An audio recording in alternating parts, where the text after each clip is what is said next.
This might become a longer video today.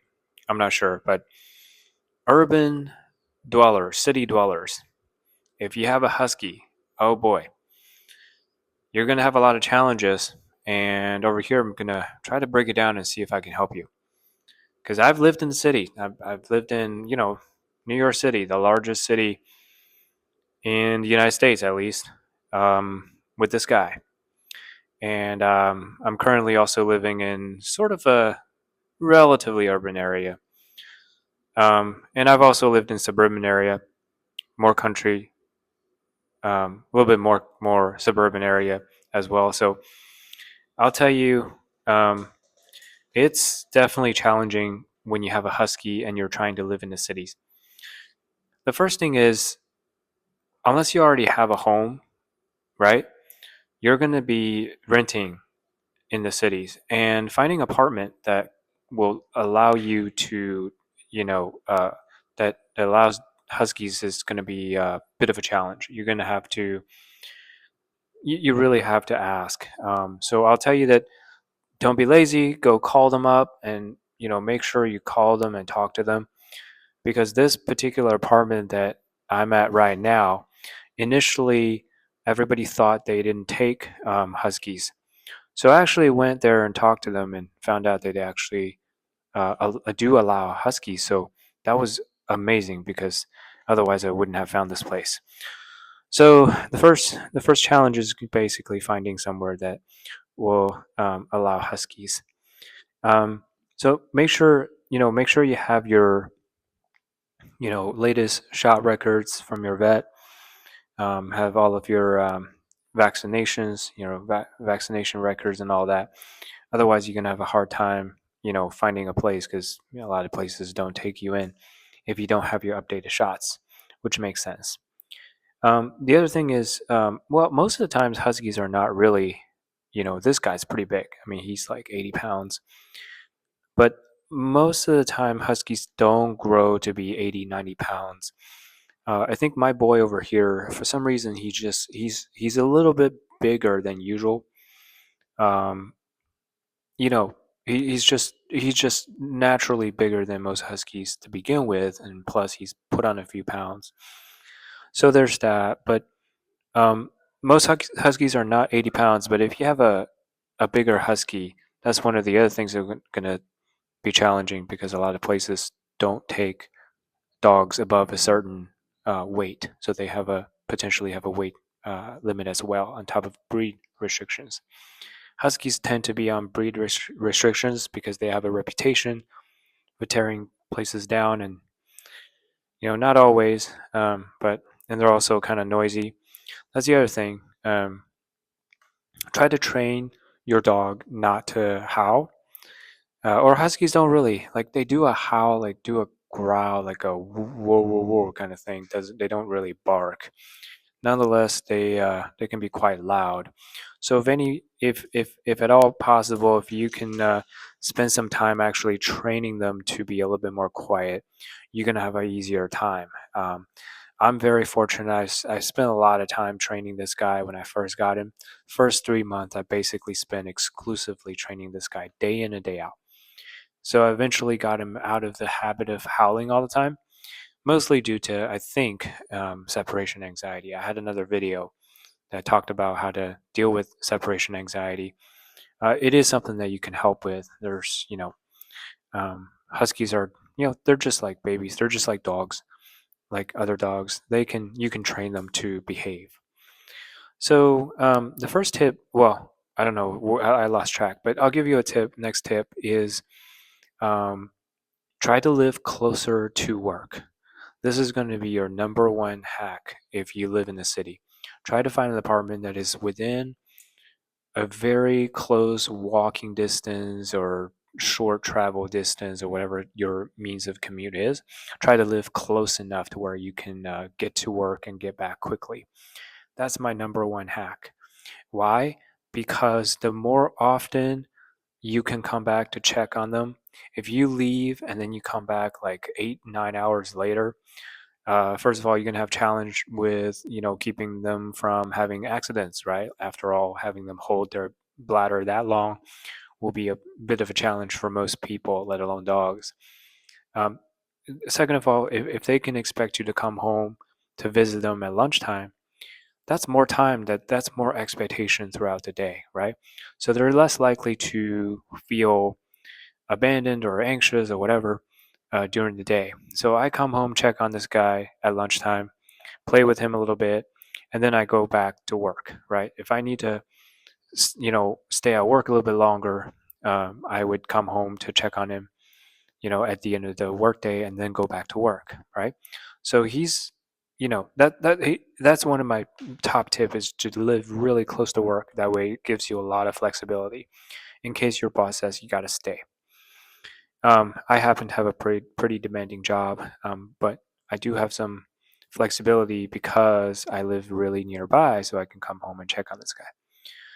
And my second tip for city dwellers is try to live somewhere that you can, check on where you live, right? Look around and see if there's a spot that you can take them to potty. That's going to be critical. The easiest, the fastest they will potty, the more it will save time in the morning when you need to go to work, right? So for me, for example, there's this spot, just right outside of where I live, through the back door. There's a spot where, basically there's some mulch and there's some vegetation, and you usually go there and just pee pretty quickly or potty pretty quickly, and that is really helpful. I have been in situations where I have to walk 2, 3, 4 minutes before I reach a spot where it's conducive for him to potty. Even just those 5 minutes really add up. All right, so the next tip is try to live on the ground floor as much as possible. That's another major tip. Again, you will have a, yeah, it doesn't seem much going from, taking the elevator down and, back up, but it's going to add up. Again, when you're in that morning rush hour trying to get out the door and go to work, you know, it it's going to make a difference over time. It's going to add up, right? Because you have to do that every day, multiple times every day. So try to live on the ground floor. I almost look exclusively for ground floors. I do not, not even second floor. I have to be on the ground floor.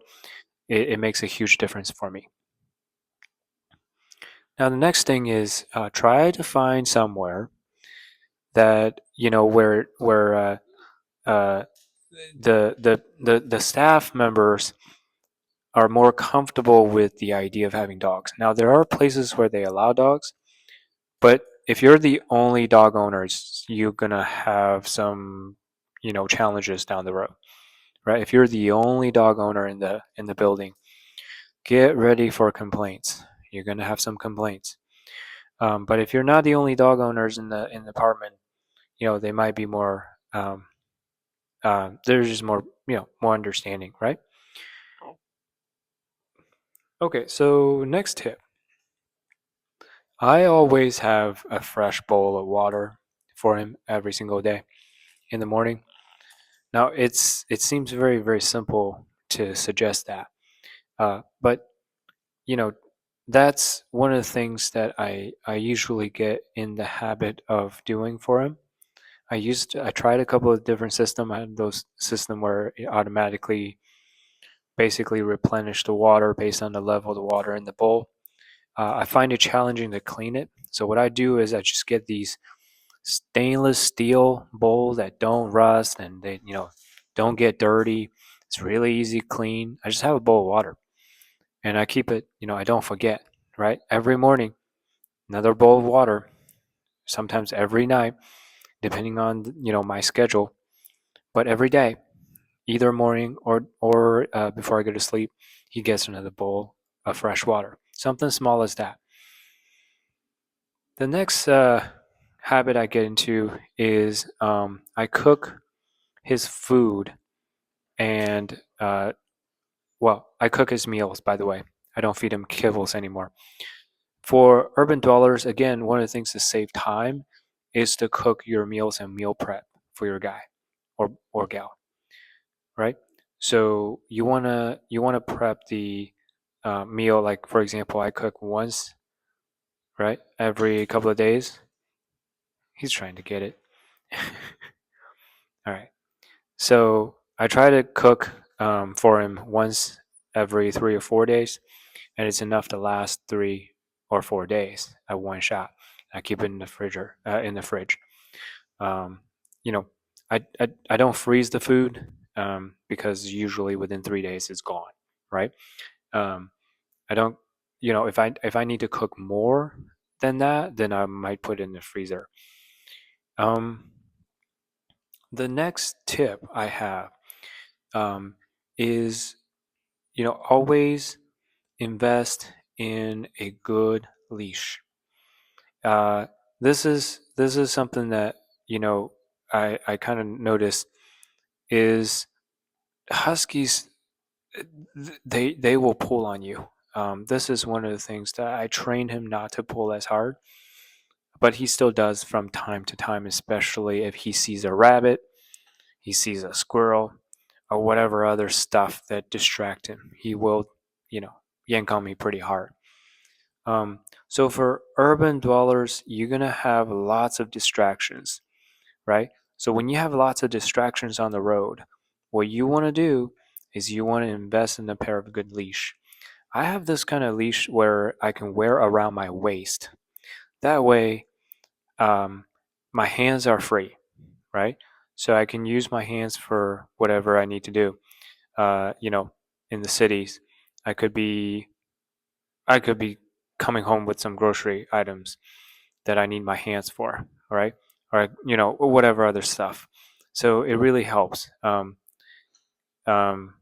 yeah, the the leash that you can wear around your waist, and plus it's much more stable that way. Um, you know, it's easier to fight against the pulling. The other thing is invest in some good poop bags.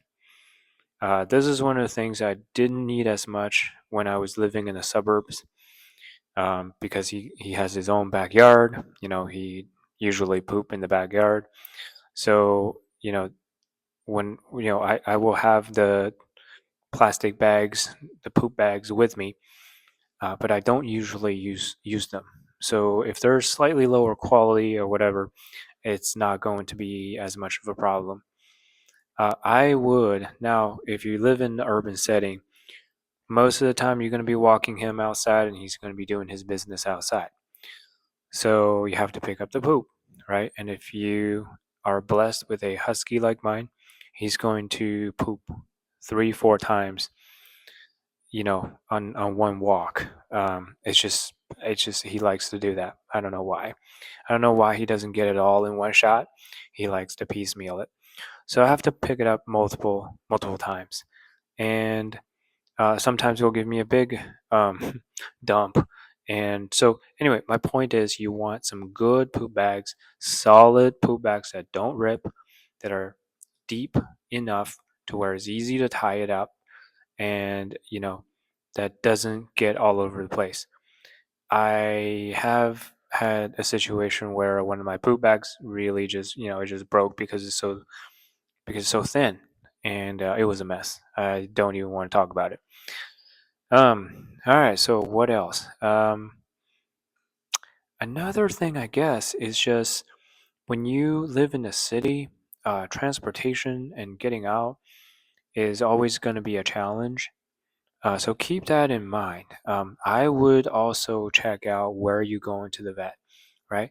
So usually I find a place where I can, take him to the vet pretty easily. For example, if I have a vet next to, not far from where I'm at, so I can walk there within about 15 minutes.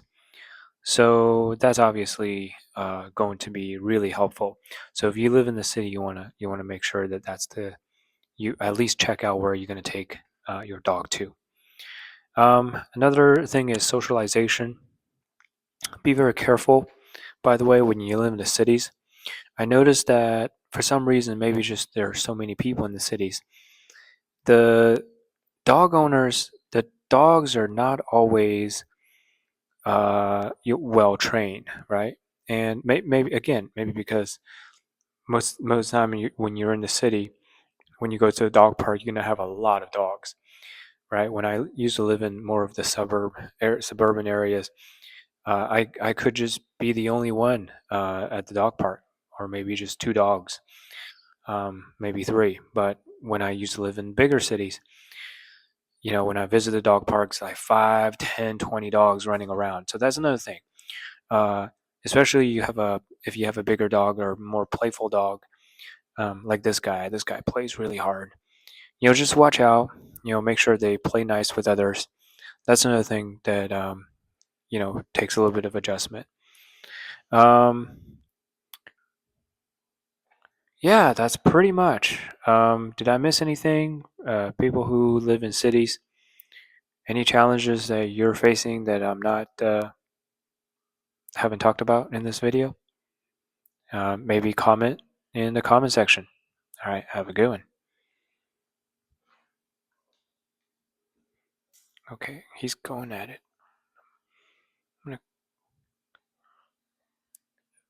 Okay, now he knows I'm onto him.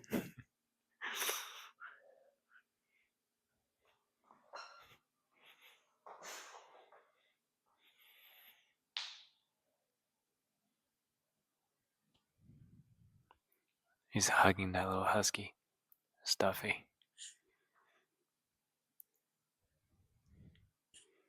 All right.